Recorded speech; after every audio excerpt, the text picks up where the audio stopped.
YouTube, what up? Man, right now we got Stephen A. Smith talking about the confrontation with him and LeBron. Now, I heard the first 4 seconds and he said that shit was weak. So I'm going to hear him out, but, you know, that shit went viral probably like, what was that, a week ago? Which I understand where Bron was coming from, you know what I'm saying? At the end of the day, that's his son. You don't want no nigga bad mouthing his son on national television. But at the end of the day, nigga, this is profession. Well, you know, I'm rooting for Bron. I want Bron to be a good NBA player. You know, because, you know, I think that'll be an even greater story. You know what I mean? But we'll see. In due time, we'll see. He's definitely gotten better in the G League, though, for sure, for sure.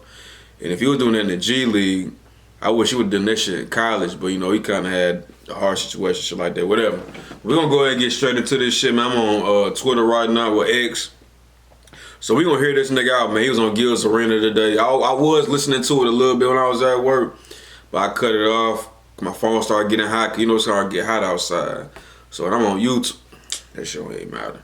But, yeah, Gil's Arena is one of my favorite podcasts, Club 520. Specifically, because they just be talking about hooping the majority of the time. It used to be, it is what it used to be my number one. But they started talking about football way too much. Like, way too much. Like, I'm becoming a football fan, but them niggas were talking about football way too damn much. And that's not even them niggas' strong suit.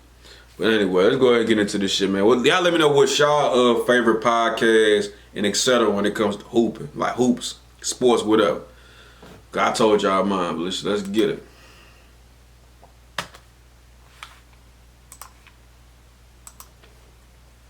Situation.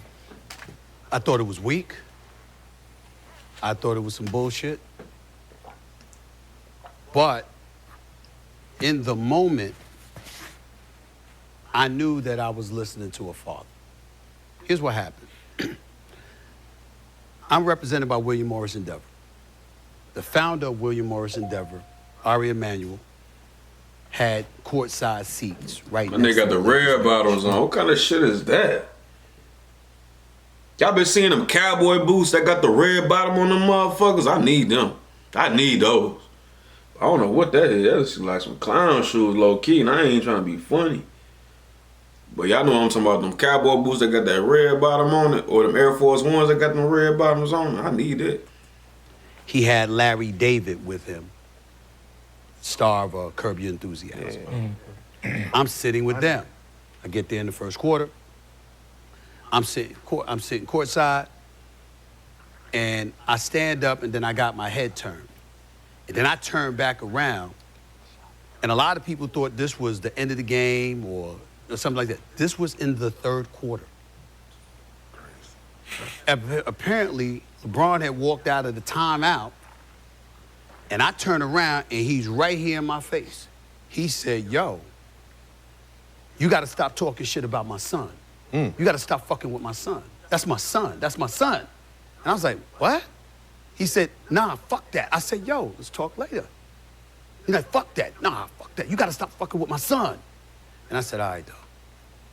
And he walked off. So.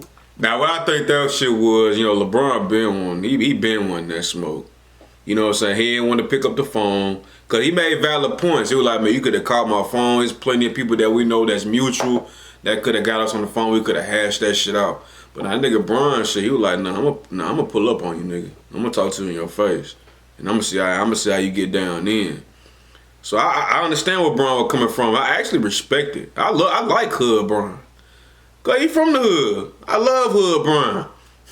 I wish you know what I'm saying? That's why I like when he kind of get mad on the court, get to shoving niggas. I'm like, yeah, Bron. Yeah, Bron. Cause, you know, he kind of, you know, anyway, I love that shit. I feel where Bron coming from. I feel where Stephen A coming from. You know what I'm saying? Like, hey, bro, we can handle this shit. This ain't the right time and place. You know what I'm saying? Like, we ain't finna get active or nothing. You know what I'm saying? We on national TV. You know, LeBron will beat Stephen A. Smith ass, but I'm just saying, like, we in public, like, it's like 20,000 people in here. Get at me later. I remember during a timeout in the first quarter, seeing Bronny. And Bronny looked over at me, and he had this sad look on his face. And I'm imagining Pop saw that shit. It hit him. Yeah. And he couldn't hold it, and he rolled up on me. And so when I went on the air the next morning, first things first, believe it or not, I know this is shocking for people to believe, but I didn't have any intentions on talking about it until I woke up that morning and saw that the shit had gone viral. Yeah. Once the shit had gone viral, the bosses at ESPN. I mean, like, that's just the fault that I give him. Like, bro, how you don't expect to go viral after that shit? People's gonna follow LeBron wherever he goes. People are gonna follow you wherever you go. And if y'all collide, bro, you know motherfuckers nosy. Motherfuckers, man. See, that nigga was tweaking. See, I don't believe that bullshit at all. Like, I ain't gonna talk about it. Nigga, you already knew he was gonna talk about it. You knew that shit went viral, bro. Come on now. Come on now. You at the, bro, it's the Lakers versus the Knicks. And you think you ain't finna go viral? LeBron walk up on you. He left the timeout huddle to pull up on you. And you don't think motherfuckers recording that shit? Man, you out your damn mind. You ain't think you went viral. But now I fuck with Steve Nation. He a worker. He a hard worker. You know, I hated it when he was giving Kyrie all that slack about the COVID vaccination and the books and shit like that, whatever. But as far as his work ethic, I respect it. I can't do nothing but respect it. He say, whenever he talk about that shit, like, I work. I love it. I love hearing shit like that. Nigga, I work. I bust my ass every day. I work. So I fuck with Stephen A. Smith. Just I don't agree with everything. And nor should y'all with anybody else. You can agree, you can like somebody, but you can't agree with everything you can't agree with everything they're saying. You gotta have your own identity and your own principles and thoughts and your own philosophies, man. You know what I mean? We ain't kids no more. You can't fucking, ride and die for your favorite celebrity. You know what I'm saying? You gotta, hey, when he wrong, he wrong. If you don't agree with him and he fuck, you know what I'm saying? It's what it is. Now you got to talk about it. This is you and him. You got to talk about it. I said, fine. So I go on the air and I said, the first thing that I'm going to do is establish that this was a father talking to me, not a player. And that was what threw me off. And I was glad, even though I thought that he misrepresented the argument, I was glad he did. Because you see, what he was really talking about, which was confirmed with his conversation with Richard Jefferson, is that I was talking about him as a father. And so what happens is that had he said that to me, then I wouldn't have been thrown off. I'd have came right back at him. Yes, I was. I was talking about you. You did this shit, which I'll get to in a second. But because he didn't do that, I said, fine, you let it go. Mind you, I just agreed to my contract.